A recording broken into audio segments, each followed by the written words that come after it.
Algo que yo no agrego es claridad, porque este tema, todos los temas de intersticio, el resumen podría ser: no sabemos y no estamos seguros.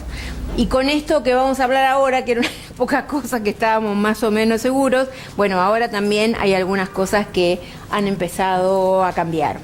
En realidad, ¿cuáles son los problemas que tenemos con la neumonitis por hipersensibilidad? Uno de ellos es que esa clasificación que todos conocemos, aguda, subaguda y crónica, si ustedes lo piensan desde el punto de vista práctico, no sirve para mucho. En general es difícil que veamos neumonitis por hipersensibilidad aguda, excepto que uno sea, no sé, el asesor médico de la Sociedad Colombófila Argentina, o que viva como Agustín García, que no, él no es nuestro principal sojero, tenemos otro sojero en el grupo, en esos lugares donde hay puro cereal, y entonces uno dice, el señor tiene algo, y lo primero que uno piensa es que tiene neumonitis por hipersensibilidad. Pero no sirve mucho, porque desde el punto de vista de los neumonólogos, y sobre todo desde el punto de vista de quien hacemos intersticio, lo que nos genera dudas es la neumonitis por hipersensibilidad en fase crónica, porque se presenta como un diagnóstico diferencial con otras enfermedades intersticiales. Hay elementos, hoy sabemos que son elementos de relevancia, los pacientes que tienen una radiología típica, una tomografía típica, y los elementos del VAL. Durante mucho tiempo el VAL, lo cual también tiene una explicación en que es técnicamente difícil tener un buen VAL, tanto en la obtención del material como la lectura del material, pero había caído en desuso. Con el último consenso del 2013 de enfermedad intersticial, el 2011, ya fue como que se le dio otra vez importancia básicamente para esto. Linfocitosis en el VAL es un elemento muy a favor, que apoya mucho el diagnóstico de neumonitis por hipersensibilidad. Y lo típico en la anatomía patológica es la presencia de granulomatosos, y sobre todo esto que también se puede ver en la tomografía, que es el compromiso peribroncovascular. Esto es una enfermedad que, si bien en su fase terminal puede llegar a ser indistinguible, y sin lugar a dudas muchas de las enfermedades que catalogamos como fibrosis pulmonar idiopática seguramente son neumonitis por hipersensibilidad, pero que pueden, con una muy buena imagen, y en algunos pacientes uno lo llega a ver, y por eso es tan importante la discusión con radiólogos expertos, tener estos hallazgos, sobre todo esto, lo que uno le llama la atención del compromiso peribronquiovascular, y entonces uno se inclina a la posibilidad de que eso sea neumonitis por hipersensibilidad. Entonces uno dice, sin embargo, es verdad, cuando uno empieza, es una UIP, no es una UIP, uno dice, ¿con qué me puedo confundir? No es que me voy a confundir la UIP con una VIP o con un linfoma, ¿con qué me la confundo? Me la confundo con la NSIP fibrosa crónica, que está ahí en el límite. Son dos enfermedades distintas, pero la verdad es que se parecen mucho, y en la evolución la NSIP fibrosa termina siendo casi tan mala como la FPI. O con la neumonitis por hipersensibilidad en fase crónica, en su última fase de evolución. Entonces, si es que es realmente idéntica a la UIP, ¿cómo hacemos para hacer la diferencia? En este último año, y esto se está moviendo, como siempre sucede en la literatura, por el potencial impacto que tiene el uso de las drogas, que es la probable llegada de los antifibróticos a lo que llamamos enfermedades fibrosantes no FPI, dentro de las cuales estaría la neumonitis por hipersensibilidad. Entonces, un tema que la verdad que no le interesaba mucho a nadie, la neumonitis por hipersensibilidad, se transformó en estos últimos dos congresos del europeo pasado y del ATS medio en la estrella, porque como que el tema de la fibrosis pulmonar ya está gastado, ya no hay mucho más para decir. Entonces, han aparecido un par de trabajos importantes, este es un grupo americano, que es en realidad el grupo de Fernando Martínez y de Flaherty, son gente muy pesada en el mundo del intersticio, que han intentado nuevas propuestas de clasificación, y de la misma manera, este es un grupo europeo, en realidad de toda la sociedad europea, pero con Ganesh Raghu no se pierde nunca una, así que él participa también. No debe hacer, la verdad que yo pienso que no debe haber un enfermo en su vida, Raghu, porque va a todos los eventos posibles que existen de los congresos, y además participa de todo lo que sean guidelines, así que le deben pagar para hacer eso nada más, porque lo cual es malo, porque cuando uno deja de ver enfermos empieza a dejar de saber lo que está haciendo. Y ustedes probablemente lo recuerden, es un radiólogo, Simon Walsh, que vino el año pasado acá, y también los que lo vieron se deben acordar de Kevin Leslie, que era patólogo de la Mayo Clinic de Arizona, y que aunque tiene, no sé, 50 y pico de años, se jubiló. Esas cosas que se pueden hacer en un país como Estados Unidos. Bueno, entonces, el trabajo de, digamos, de los europeos, por llamarlo así, y tiene sentido esa clasificación, porque la verdad que en la enfermedad intersticial los americanos y los europeos tienen posiciones bastante distintas, pero en este caso no es tanto así. Lo que ellos, si bien hablan de la neumonitis por hipersensibilidad aguda y crónica, lo interesante es que describen el patrón clínico, describen los patrones típicos en las imágenes, y fíjense que esta es una de las cosas que cada vez que ustedes discuten la neumonitis por hipersensibilidad, o una tomografía computada, mejor dicho, con un radiólogo que entiende de esto, ¿qué les va a decir? Lo primero que les va a decir es, tiene mucho lóbulo superior. Y ya cuando uno ve que uno empieza a mirar la tomografía siempre por arriba y tiene mucho compromiso del lóbulo superior, uno piensa en dos cosas, o enfermedad del tejido conectivo o una neumonitis por hipersensibilidad. Y después lo otro que decíamos, raramente cuando la enfermedad es muy avanzada uno ve los nódulos, pero en realidad sí lo que puede ver, y por eso es importante hacer siempre tomografía en expiración, uno ve el atrapamiento aéreo y a veces también lo ve en la expresión funcional, en el examen funcional respiratorio. Estas cosas son importantes porque los radiólogos normalmente no las hacen. Entonces ustedes tienen que presionar a los imagenólogos para que consigan estas cosas en las imágenes, porque es muy común hacer, por ejemplo, alta resolución no requiere equipamiento más preciso. Hoy cualquier equipo que circula en cualquier ciudad de la Argentina puede hacer alta resolución, no es más caro, no lleva más tiempo, ¿no? Ustedes vieron que ahora casi todas las imágenes les mandan la reconstrucción así como si fuera... Bueno, eso implica que los tipos hicieron imágenes con una cantidad de imágenes que es el equivalente de la alta resolución. Todo lo que hay que hacer es apretar un botoncito que hace que uno fotografíe las imágenes, las axiales comunes que todos estamos acostumbrados a ver, en alta resolución. Y ustedes se lo tienen que exigir. ¿Por qué insisto en esto? Porque nosotros recibimos muchos casos del interior, no de Abrapampa, de ciudades grandes como esta, y la verdad que uno dice, no te puedo decir nada, porque si no son cortes de alta resolución, cualquier opinión que dé va a ser irresponsable porque no tiene suficiente calidad. Entonces, uno tiene que pedirle al radiólogo en la discusión, que como decimos siempre, con un radiólogo por ciudad alcanza, gracias a la existencia del WhatsApp.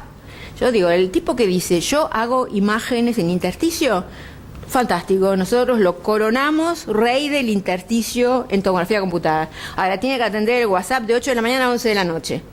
Porque cuando ustedes le mandan una imagen, ¿cuánto te llevan? Sacás 3 fotos, aunque a mí me salen verdes, por ejemplo, no sé por qué con el negatoscopio, pero sacás 3 fotos, la más dice, ¿qué te parece? Y con uno, insisto, con uno que si tienen 10 mejor, pero con uno que sepa alcanza. Pero lo que sí necesita ese tipo son buenas imágenes. Y eso no es tan fácil de conseguir, tampoco en Buenos Aires, pero bueno, en general en las ciudades del interior pasa mucho más.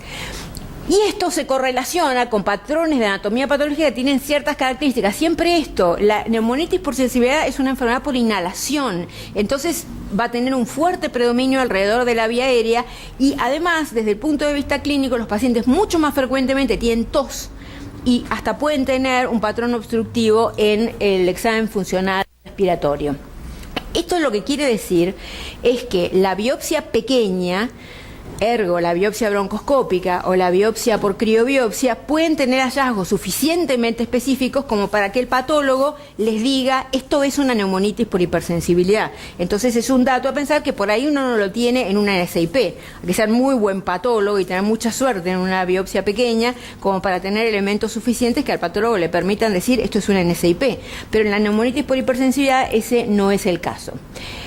Lo que sí hemos descubierto en los últimos años es que las neumonitis por hipersensibilidad, sobre todo de áreas no rurales, más de la mitad de las veces no tienen un antígeno identificado. O sea, yo mantengo una larga discusión con nuestro querido amigo, el doctor Selman, del INER de México.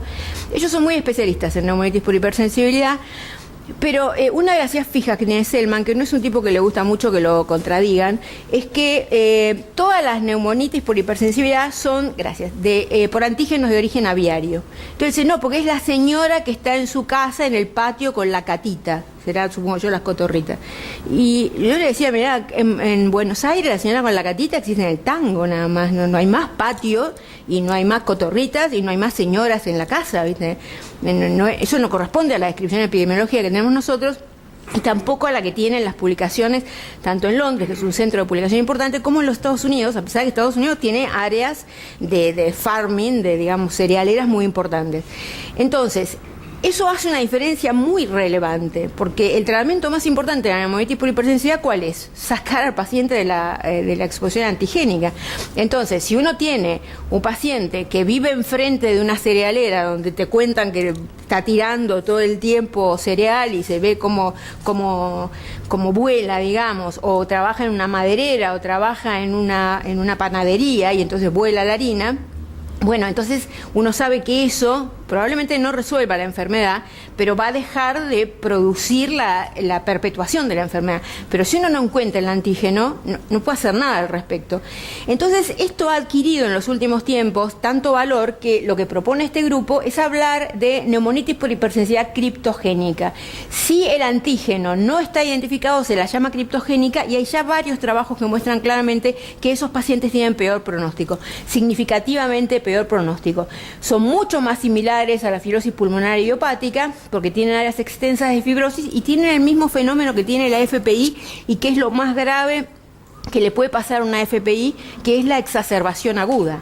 O sea, pacientes que quizás están relativamente estables, que vienen relativamente bien, que no tienen una muy mala función pulmonar, y de repente alguien los llama por teléfono a ustedes para decirles su paciente está internado a 300 kilómetros, porque los pacientes por ahí se atienden en su lugar de origen y hacen ese episodio en su lugar de origen con pulmón blanco bilateral y ventilado.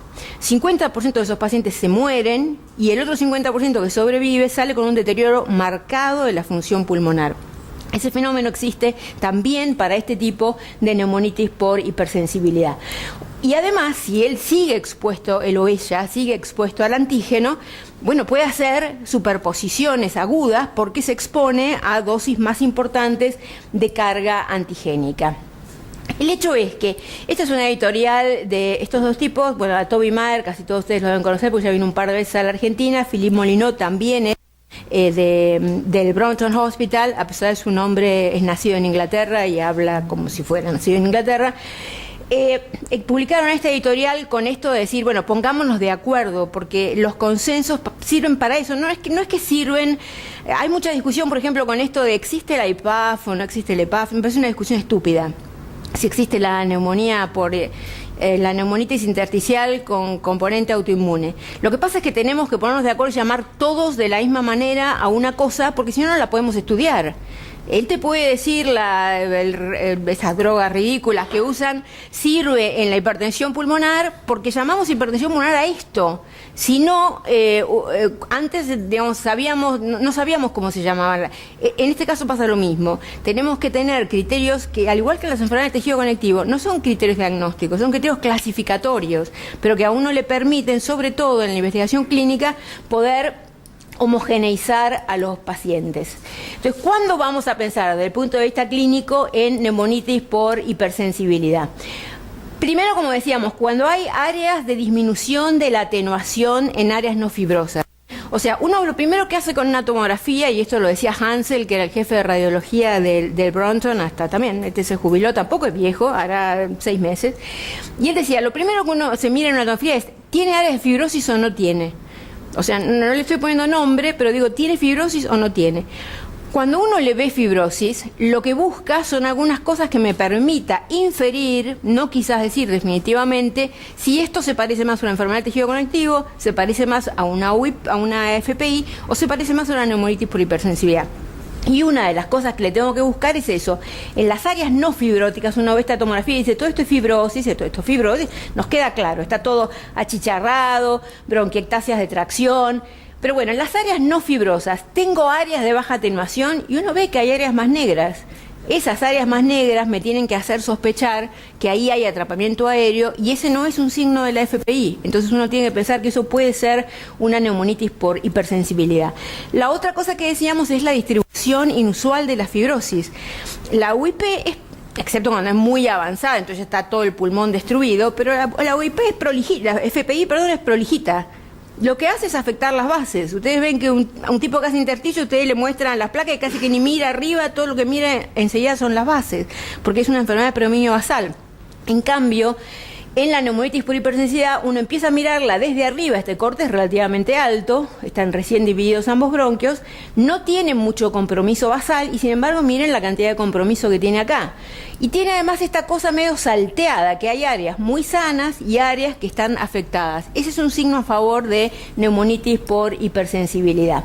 Y después todo lo que sea una UIP rara. ¿A qué le llama una UIP rara? Bueno, esto, que tiene mucho compromiso del lóbulo superior, que tiene algunas áreas que parecen casi de condensación, que hay áreas medio irregulares. Y cuando uno tiene la suerte de poder ver un poquito de engrosamiento peribroncovascular, como el que uno ve en la sarcoidosis, pero en menor medida, uno dice, ojo que esto puede ser una neumonitis por hipersensibilidad.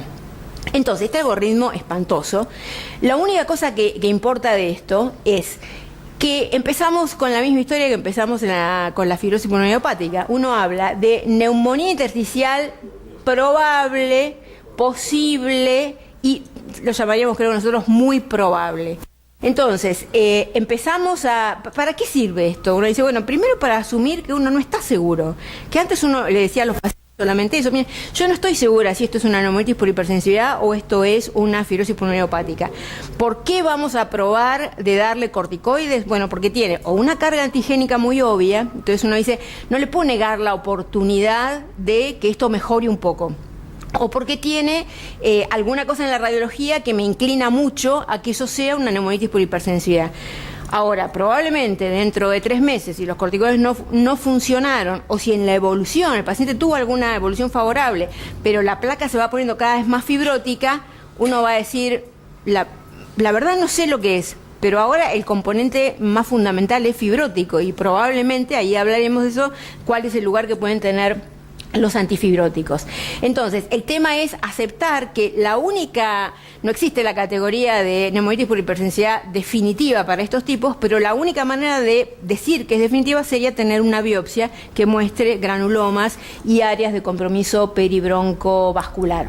Entonces, siendo práctico, uno dice eso, que es definitiva, que es altamente probable o que es probable.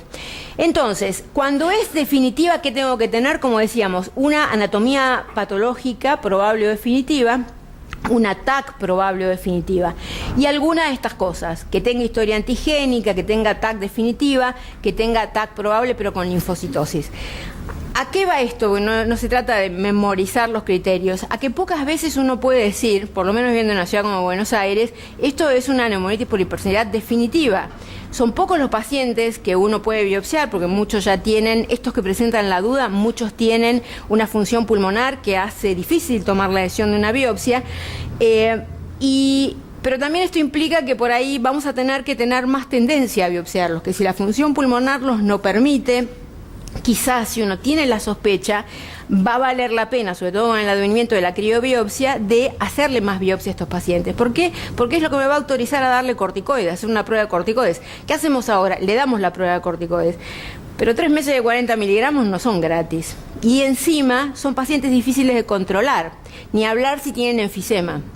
Porque uno dice, ¿qué puedo esperar? ¿Que le mejore la capacidad vital? Bueno, difícil, porque si tengo el grado de fibrosis que mostrábamos antes, difícilmente va a ser reversible. ¿Que le mejore la DLCO? Bueno, eso es posible, pero si llega a tener enfisema, estoy fregado, porque parte de esa caída de la DLCO es por el enfisema. Entonces, son pacientes que no es tan fácil de evaluar, porque cuando uno dice, si mejoran con corticoides, las únicas cosas que mejoran con corticoides, que uno dice, hice una vez en el año, son los tipos que vienen, cualquiera sea la enfermedad, con pulmón blanco, que tienen virus meló puro. Esa gente sí, tiene 50% de la capacidad vital, tengan la enfermedad que tuvieron, le da corticoides y se cura.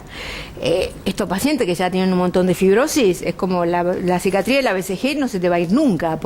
No sé, creo que ni estos plásticos que hacen ahora estas cosas caras te la deben poder sacar, ¿no? Bien. Entonces, cuando es altamente probable, uno tiene, digamos, las mismas cosas, pero sin tener una anatomía patológica. Y uno habla de probable, básicamente cuando tiene linfocitosis, cuando tiene un antígeno y cuando tiene algunas cosas en la TAC. Insisto, no me parece que sea importante recordar los criterios, pero sí saber que es lícito hablar de categorías de probabilidad.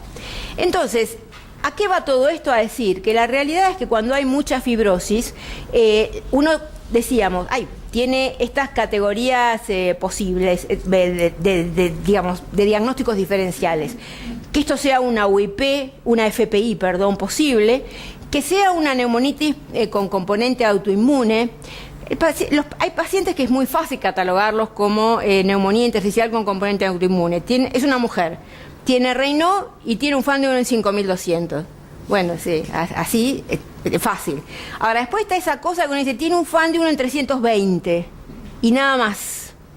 Y entonces uno dice, es un falso positivo del FAN, que es muy común, sobre todo en gente mayor como yo, o ese que realmente esto tiene un valor patogénico. Y la tomografía de repente nos puede decir, no, mira, ese FAN, la verdad que no lo valoro porque la tomografía tiene muchos hallazgos de neumonitis por hipersensibilidad. Entonces, la verdad que un FAN aislado de un valor que está en el límite no me desempata la situación. O, como decíamos, la otra es la sospecha de hipersensibilidad.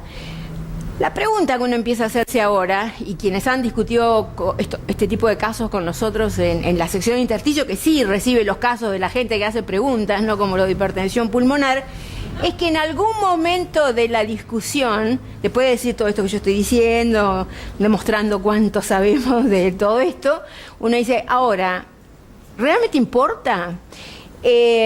¿Y por qué es la pregunta esa? Porque uno dice, antes uno sabía que estaban esas enfermedades que no eran la FPI y que se trataban con inmunosupresores.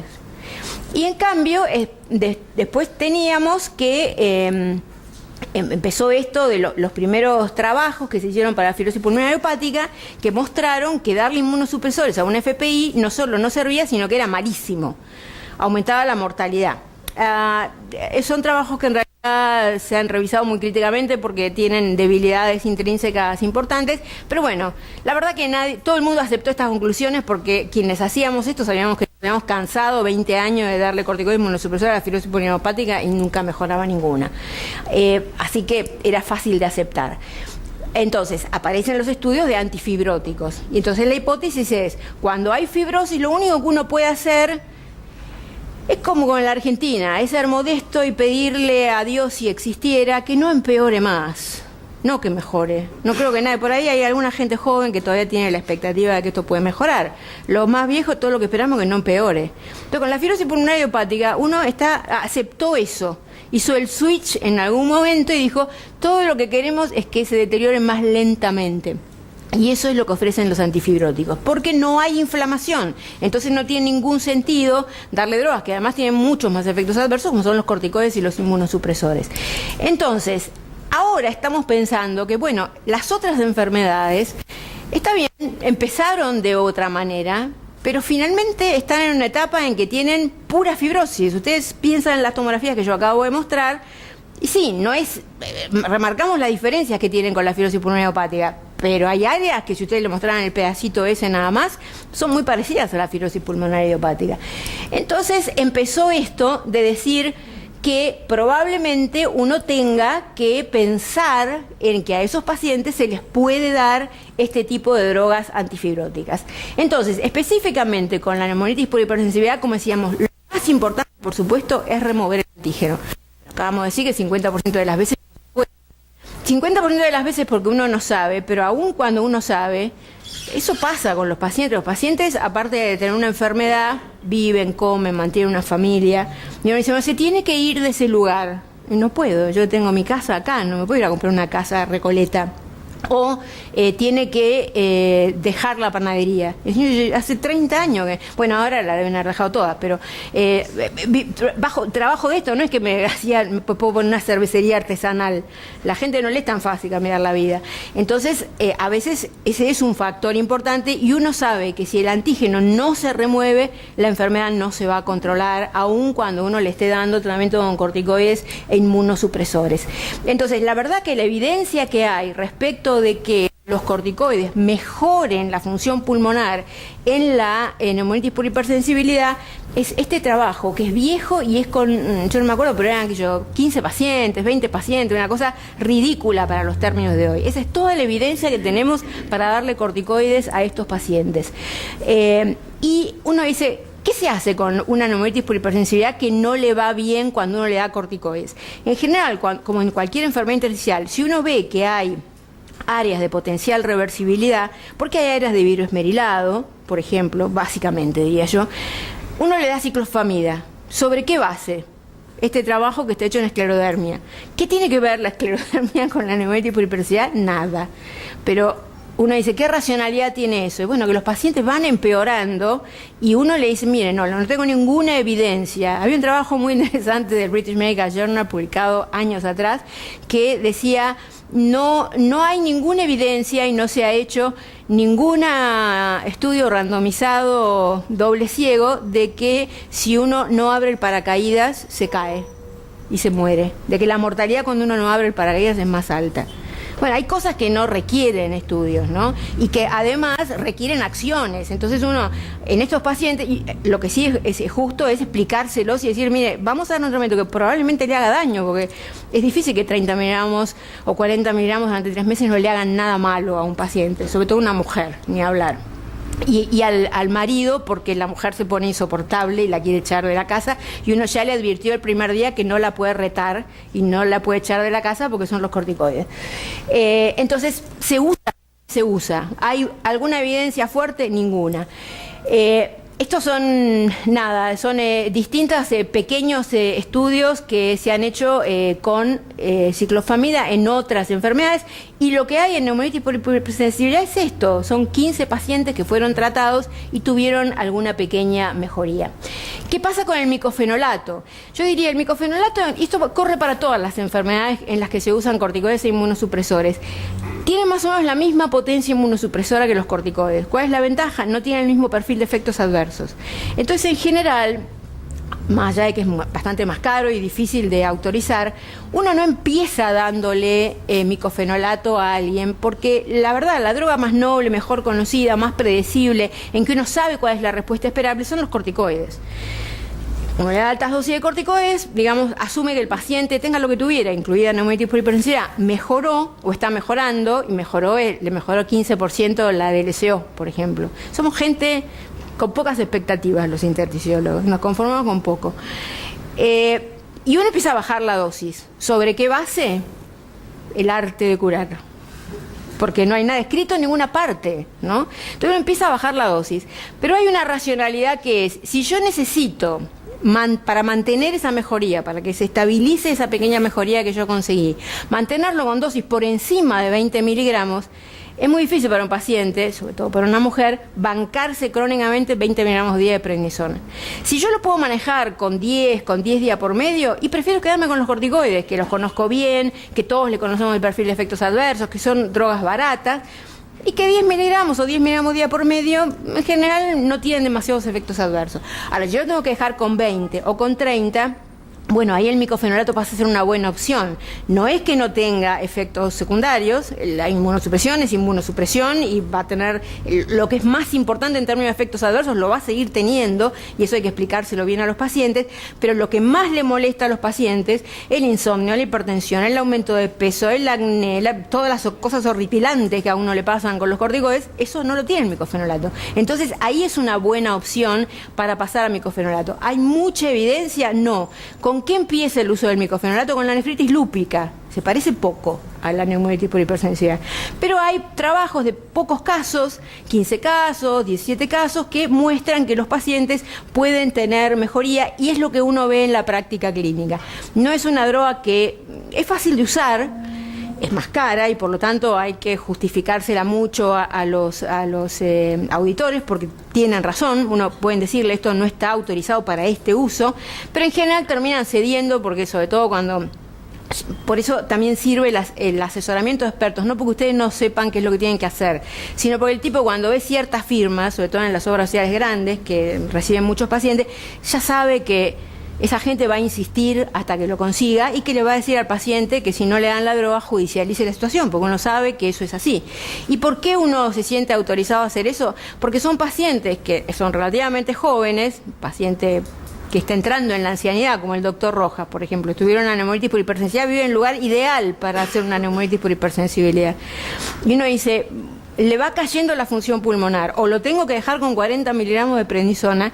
Bueno, tengo que buscar una alternativa, aunque esa alternativa no tenga un alto nivel de evidencia, más que este par de pocos trabajos que estoy mostrando. ¿Qué pasa si le di mecofenolato o no, le di dosis altas de corticoides y no mejoró? Bueno, paso al rituximab. El rituximab ahí sí es una droga. Hay muchísima experiencia con rituximab. Para los hematólogos dar rituximab es como para nosotros dar Ceretide, es una cosa de todos los días porque es la droga elegida para el tratamiento del linfoma. Los reumatólogos tienen muchísima experiencia en el uso para las vasculitis relacionadas con ANCA y por extensión se usa en varias de las enfermedades del tejido conectivo, con los mismos criterios que lo usamos nosotros, porque se parecen y entonces vale la pena usarlo. Empezó a usarse, esta es experiencia del Brompton, en enfermedades del tejido, enfermedades intersticiales refractarias al tratamiento. El primer trabajo que se publicó eran 8 casos y se publicó en Respiration, una revista con bastantes criterios de acceso. ¿Por qué? Porque eran pacientes que estaban al borde o en ventilación mecánica y que revirtieron la situación con el uso de rituximab. Y después se empezaron este fue el segundo trabajo que también publicó el grupo del Brompton Hospital, en donde solo pongo a los efectos de mostrar que pusieron de todo, la verdad, enfermedades de tejido conectivo, enfermedades autoinmunes no caracterizadas, enfermedades idiopáticas, o sea, pero todas enfermedades que tenían una base para pensar que eran potencialmente reversibles, o sea, no fibrosis pulmonar idiopática. Y eran 50 pacientes y todos los pacientes mejoraron con rituximab. Estos son un poquito los datos de ese trabajo, que sí tenía, por supuesto, mayoría de enfermedad del tejido conectivo y que tenía enfermedad muy severa. Nosotros hemos tenido experiencia con esto, estas son las curvas, estos son pacientes individuales. Estos eran todos pacientes que venía cayendo la función pulmonar, incluidos pacientes con neumonitis por hipersensibilidad, y que a todos, o a casi todos, le subió la función pulmonar. Nosotros hicimos una propia experiencia, que no era poca, ¿no? Teníamos 42 pacientes, y la verdad que todos mejoraron con rituximab. Mejorar es eso, mejorar 15-20% de la DLCO, pero son pacientes que uno toma esta decisión porque los pacientes vienen cayendo la función pulmonar. Lo que sí, los inmunosupresores, sobre todo los corticoides, pero en realidad todos los inmunosupresores son como el amor. Los 3 primeros meses todo el mundo es feliz y después se pudre todo.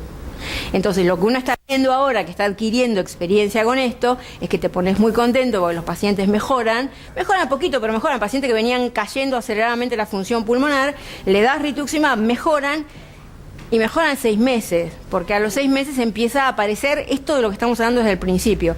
Hay cada vez menos vidrio esmerilado, hay cada vez más pérdida de volumen, hay cada vez más bronquiectasias y fibrosis, y esa enfermedad se parece cada vez más a la fibrosis pulmonar idiopática y se empieza a matar de risa de cualquier inmunosupresor, incluido el rituximab.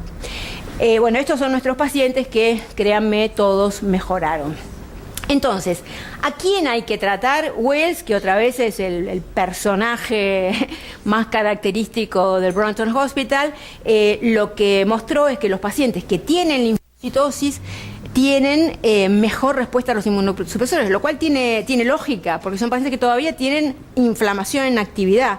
Uno a veces con el tema del VAL en la neumonitis por hipersensibilidad dice, sí, obvio, es un criterio de diagnóstico, pero a veces cuando uno ve esas neumonitis por hipersensibilidad muy fibrosas, sabe que no van a tener linfocitosis, pues ya pasaron la fase inflamatoria, pueden haber empezado siendo enfermedades inflamatorias, pero ahora ya están en una etapa más tardía. No, esto era. Bien, ¿qué pasa entonces? Ahí surge lo que yo había dicho, ¿le damos antifibróticos?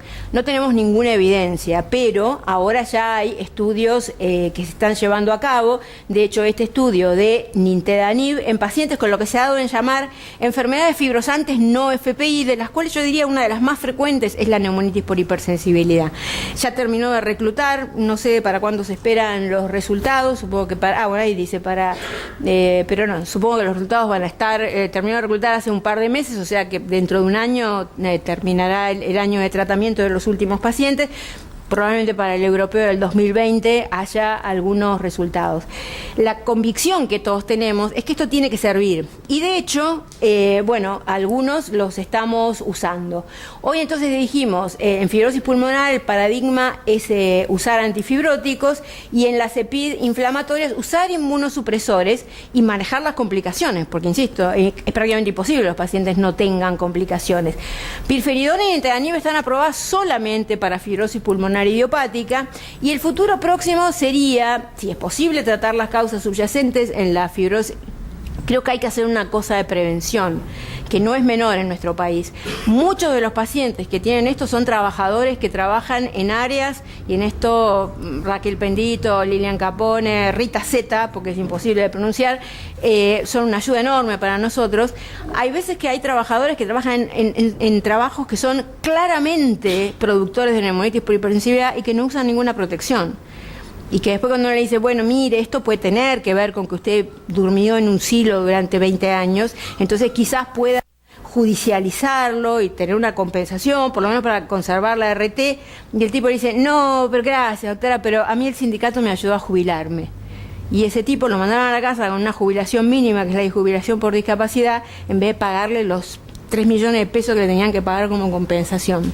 Entonces, la tarea de prevención es una cosa que en algún momento alguien va a tener que encarar.